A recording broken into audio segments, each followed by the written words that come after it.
just celebrated our 37th year in business last week. It's Demiao is when we celebrate. Yeah, thank you, Amy. We're proud of our history as an open shop contractor. We're really proud of our long association with CFEC. CFEC is out doing the important work, promoting the cause of fair and open competition in our industry. And I don't need to tell anybody in this room what an endless struggle that is, an enormous battle. And we simply could not do this without Eric. Eric is the executive director of CFEC. He's been doing what he does for the last 25 years, which is bounce up and down the state from city council meeting to school board meeting to fundraiser and everything in between. He's our tip of the spear in this fight and doing his thing so we can do ours, which is run our businesses. So we really appreciate what you're doing, Eric. Why don't you come up and tell us what's on your mind. Thanks, Joe. Gotta have this in hand. Gotta have that. If you're battling in California, it's a necessity, yes. Thanks everybody for being here tonight.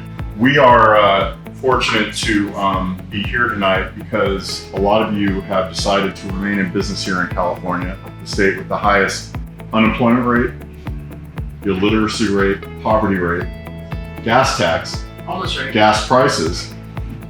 You have half the homeless in America, even though you have 12% of the population. Median housing costs, cost of living, you're number 3, not number 1 or 2, number 3, so congratulations there. You go down the list, and that's the kind of state you live in and that we operate in. So PLAs are emblematic of that. And for 25 years, CFEC has fought to keep competition open in the construction industry. That's all we do. It's a very arcane issue. It's not a sexy issue. It's like, what do you do for a living? Well, how do I put this? I represent contractors and developers who want to just bid and work and build and use their employees and not have to be discriminated against. That's what people look at that and go, what, they're discriminated against? You know, somebody from Idaho or Texas, they look at that and go, that doesn't sound right. And I say, no, in Texas or Idaho, you don't have to worry about it. But in California, you do. The state is run by people who do not support your worldview, who do not support your ability to employ people who do not belong to a union.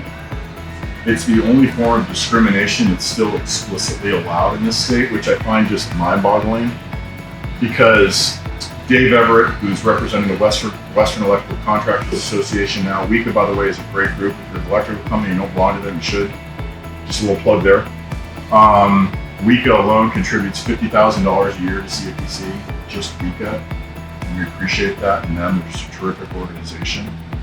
Last week and the week before, Dave and I were on like 4 different, we're fighting PLAs in 4 different entities every week.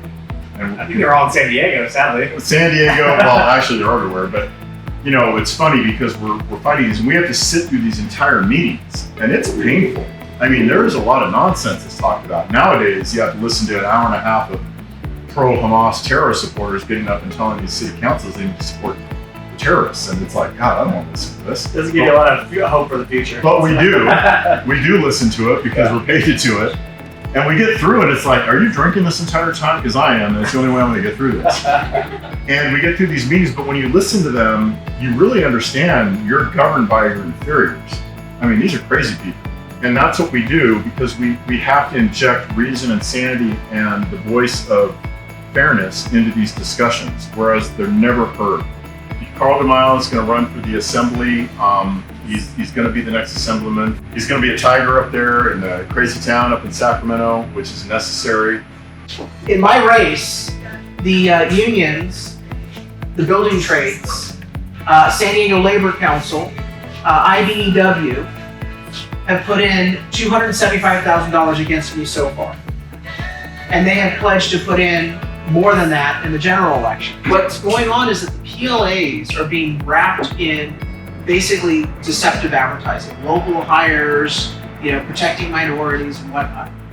We need to educate our elected officials on what this is really about.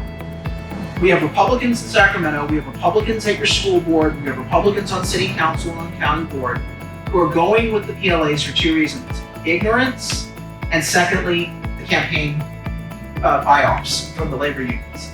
Since 2011, when we got the Lincoln Club and the party in Reform California to do a joint endorsement guide, there are only 2 questions on that endorsement guide. I wrote them. Do you commit to never back tax increases? And second, do you commit to always oppose project labor agreements no matter what they're described as? But the point being is that we are losing the fight on PLAs because our own side refuses to fight, and a lot of them are ignorant about it. And so we have to educate these politicians as to why it's unfair from a policy standpoint, but also let them know you are giving the knife to the butcher. You're the pig giving the knife to the butcher, because that PLA doesn't help the workers. They're paying into a union trust and they're never going to see that money. Those monies are going to go to subsidize campaign contributions to your opponent in the next election. Or they'll go to oppose me in my election. I know that it may seem at times like a hopeless situation in California, but I will tell you this right now, every single bit of polling that I'm looking at, particularly amongst Latino voters, is showing us that Californians are coming home. They're waking up. They're finally realizing this place sucks. And they're thinking, do I leave? Well, I can't because my kids are still in school and my job is tethered here, but I'll make sure that we do our best to stop the bad situation. Thank you so much. Thanks, Carl.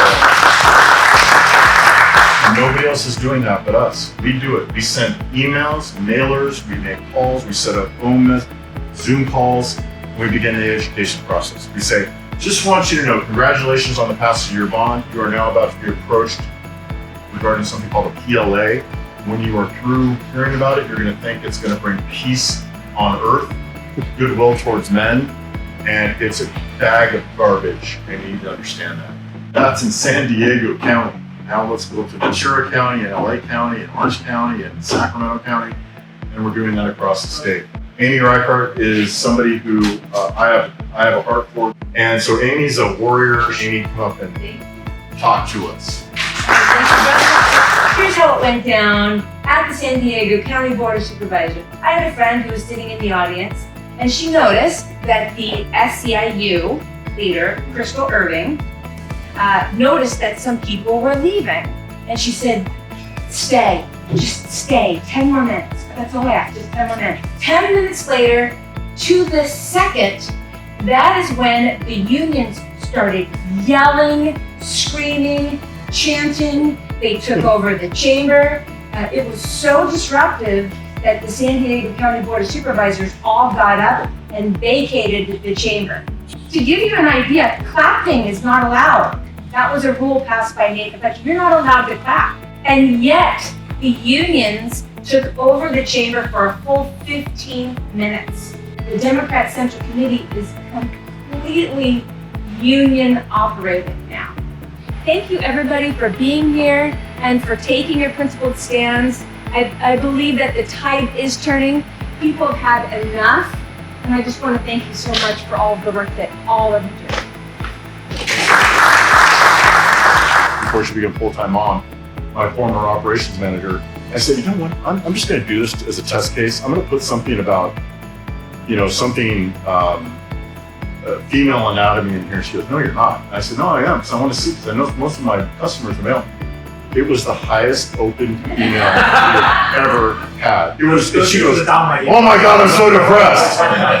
But so to get 42% of tens of thousands of emails opened is actually astonishing.